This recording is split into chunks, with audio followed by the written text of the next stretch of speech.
I don't have as many tried and true um, examples to be able to give you about, oh, I did this and then that produced this result, and therefore, this becomes now something that you should look at.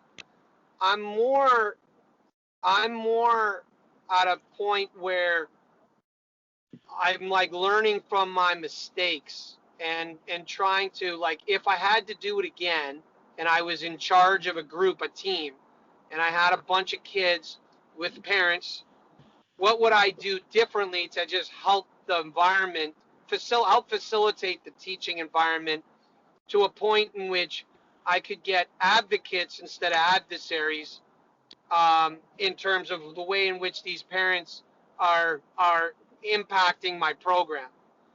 And I've come to the conclusion that if I had to do it again and I was responsible for a group, I would educate the parents on what it is that I need, what my approach is and what my attitude is towards a few key items. Like, I'm not saying like you become this open book and like you tell them everything about what's going on. I'm just saying like a few things that are really important. Like, a kid has to play.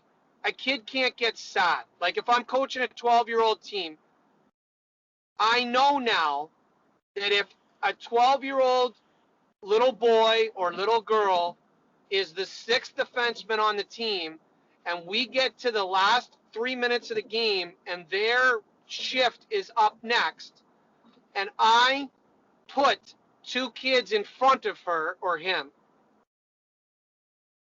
I know that the impact that that has developmentally on that player is not worth any benefit that I can perceive that I might get. It just isn't worth it. I may as well move that player to another team after that's done, because the probability of me being able to gain trust, to be able to positively impact that player, to create to reduce the anxiety of the last 2 or 3 minutes of a game for that player, to reduce the anxiety of puck touches that they're worried that if they make one mistake that they're going to preclude themselves from being able to finish the game with their teammates. I feel like I need to explain that, and that I will not eliminate a player or move a player from the line. If I pick them, they're playing. That's it. And they're going to get a regular shift, and that's the ball game. And there's going to be no, because the impact, the detrimental impact that it has on that player, and conversely, or not conversely, but in addition to, the message it sends to my top defenseman, whom I'm now giving that ice time to, as it relates to the way in which they view that kid on their team, is also not worth it to me, because they need to view that player on their team like a teammate and a competitive person that they should be trying to help and encourage, and not like step on top of to get extra ice when the time comes where the game needs to be decided. And I would say, if your son or daughter would like to impact the game, and we are going to play two 12-minute games, two 12-minute periods and a 15, then you should probably do it in the time that's before the last 3 minutes of the game. Like, where have you been earlier is what my question to you is. If you need me to cut this kid her ice time or his ice time in order for you to positively impact the game, where the hell have you been for the previous 30 minutes?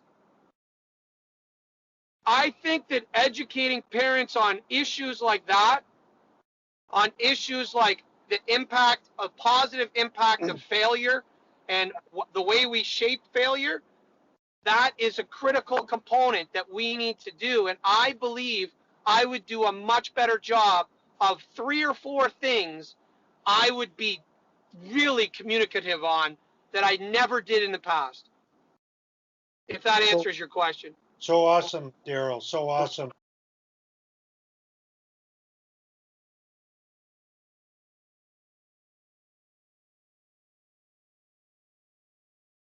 And in 1990, we created a mission statement exercise with Dave King because ethics in coaching was a problem. And precisely as what you're saying is what happens. It's not just that last minute.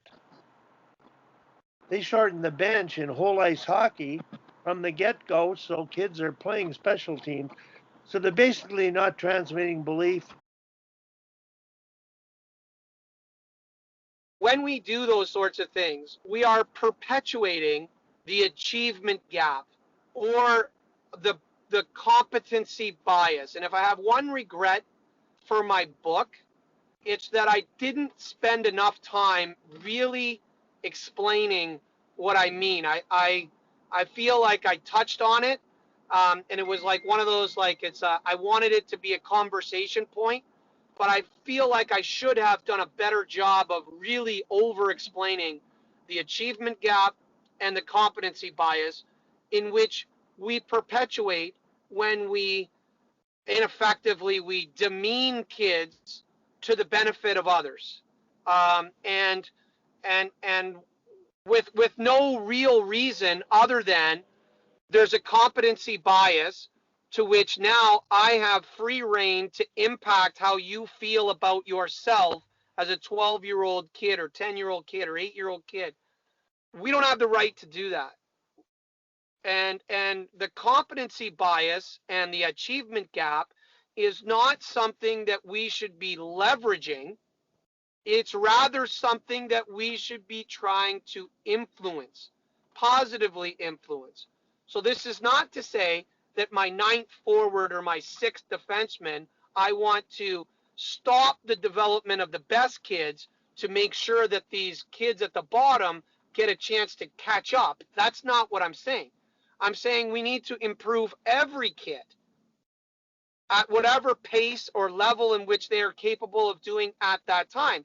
And who's to say that the kid you sit at 8 years old or 9 years old is not going to be the best player in your age group in your town?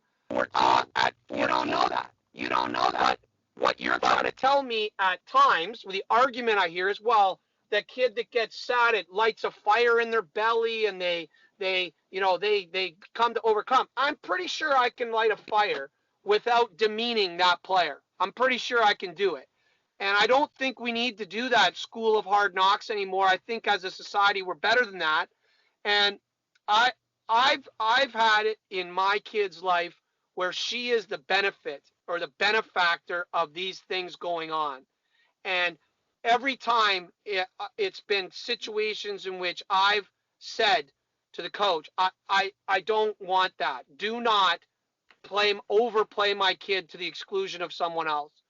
I don't want my kid to feel like she's better than anybody. She's not.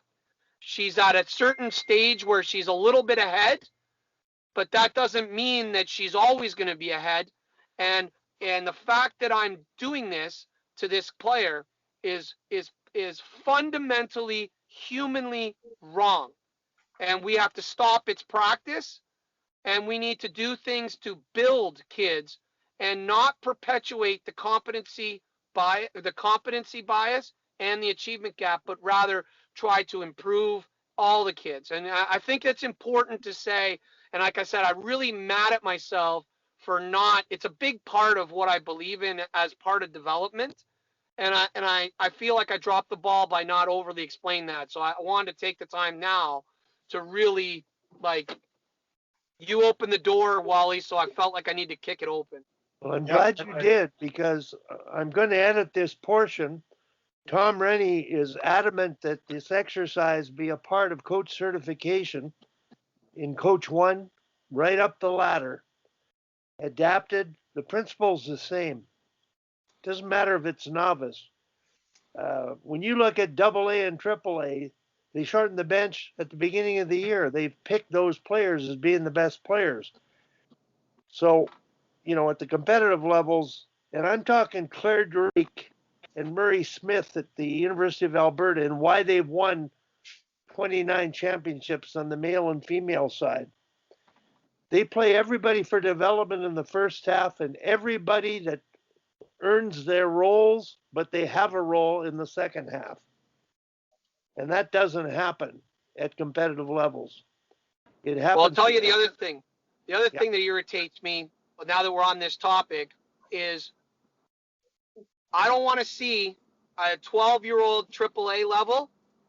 I don't want to see the best player in the league or on my team. I don't want to see him out there against the other team's third line. I want to see the best player on my team is going to go against the best player on your team, because that's the best use of their time.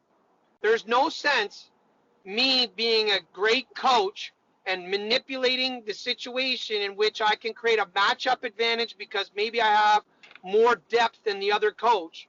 And now I'm going to put myself in a situation where I'm going to stack the deck in the favor of my top player so that he can acquire points against a kid who is not at that level.